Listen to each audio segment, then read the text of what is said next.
With the combined momentum of your forward step, the twist of your torso, and the swing of the rifle, the butt stroke can strike your opponent at over 18 miles per hour, carrying well over 550 pounds of force.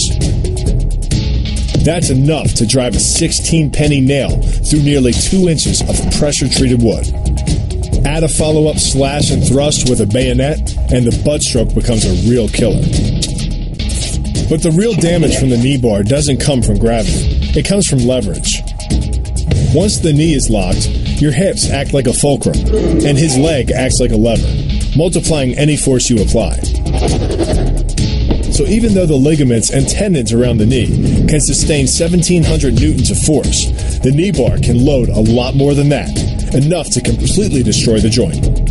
To do that, the Marine pushes his opponent at a location above the center of mass, while using his sweeping leg to create a tripping point, which is below his opponent's center of mass.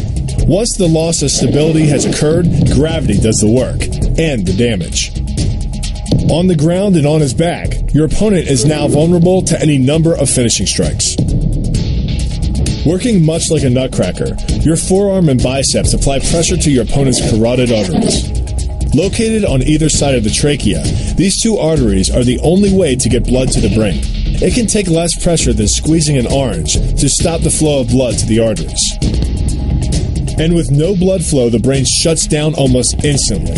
Fight over. By taking control of your opponent's leg, you turn his hip into a pivot point.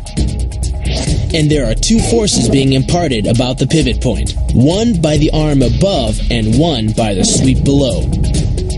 These forces act as a couple, resulting in your opponent's rotation that slams him right to the deck.